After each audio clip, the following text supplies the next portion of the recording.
Dragon Ball Super episode 52 was yet another very refreshing episode. It was kind of a slice of life episode, but I really enjoyed it. It didn't reveal too many information or anything new at all, but had a lot of moments the fans always wanted to see. To be explicit, the entire episode was really about Future Trunks meeting his biggest inspiration of life, Gohan. Not only in the future, but also in his timeline, Teen Gohan was major as he killed Perfect Cell, and Future Gohan was literally everything Trunks ever looked up to, so obviously he was eager to meet Gohan. And when he expressed interest, Piccolo gave him a fair warning that doesn't even think that Gohan wouldn't be able to help you in the future. He is not a martial artist anymore, but a scholar. It really sucks that someone who has that much power is doing something any other normal human could do. Nonetheless, it was fun to see them interacting after such a long time. The biggest take from it is Gohan during the entire time not even for once asked Future Trunks why he is here. This kind of tells us how much of an a-hole he has become. Can you imagine it? Future Trunks arrives after this many years and Gohan not even for once asked why he is here? This is goddamn awful and unrealistic. Gohan is a scholar, not a politician. Why would he be that dumb and ignorant? He just chilled with Trunks like he's just a normal dude from the hood. This bothered me a lot. This is just insane. How could you not ask that? That is something I can't help but think over and over again. However, the expression of Future Trunks were very similar to ours. DBS actually highlighted the way fans feels about Gohan with all that badass Teen Gohan flashback.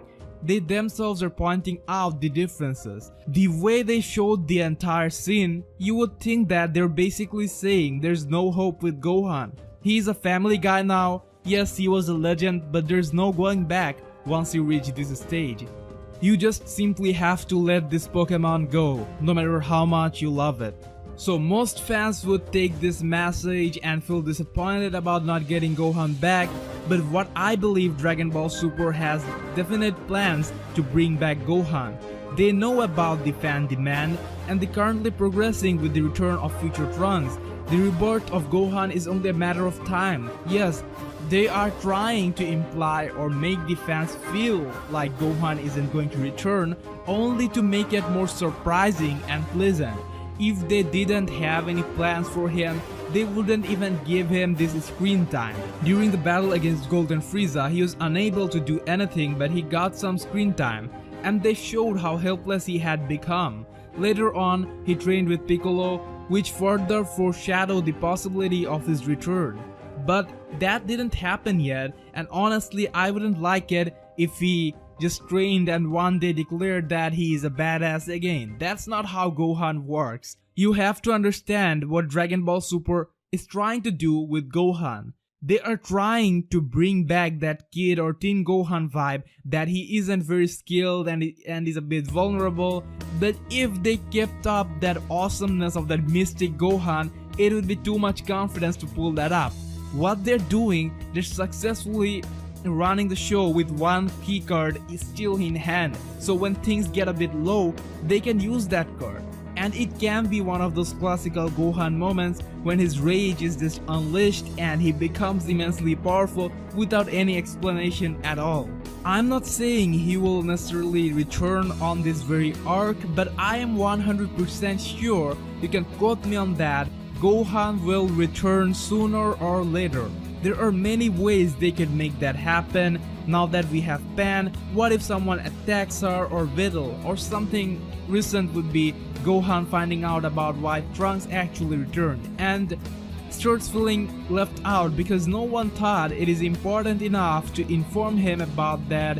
It might wake him up a bit and he might feel bad that he didn't even ask Trunks about it. It was sad also from Trunks' part as how he decided to not make Gohan get involved.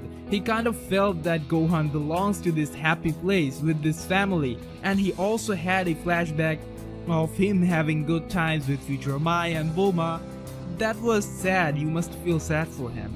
Trunks is still unable to sleep properly due to all that traumatic memories. Nothing much was going around in the episode. Kid Trunks is constantly trying to impress Mai as she keeps falling for Future Trunks. That is one heck of a weird situation.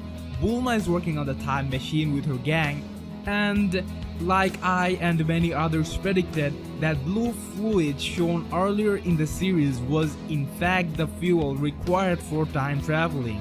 She said the tank can be filled in around a day, so I wonder if they're going to time travel to the future very soon. The last time the battle took place in this timeline, this time maybe on the future timeline, let's see. At the end of the episode, we see Goku traveling with Beerus and Whis to Universe 10. Universe 10 is the Kaioshin realm, and they're going to meet with the very mysterious Zamasu, as there are some extraordinary similarities between the Key of Black and Zamasu. We get the first look at Zamasu. He looks very calm and intelligent. Big thing, in next episode we are going to get some action between Zamasu and Goku. Goku will probably want a battle and Zamasu will refuse that. However, we see SSG Goku checking out Zamasu's power in episode 53 preview. Looks like Zamasu is technically sound. From the episode summaries of the upcoming episodes, we do know that Zamasu would deny having any connection with Black, neither will they be able to find evidence against it. But just like Black, Zamasu also doesn't like the humans that much. This episode has been quite lighthearted, and it seems like the next episode is going to be very serious and informative. But the sad thing is we will get no episode next week. They're taking a break and we will have to wait till 31st. Meanwhile, I would be making a lot of predictions and theories. So, if you don't want to miss that, subscribe to my channel and be in touch with Dragon Ball Super fandom. See you in the next video.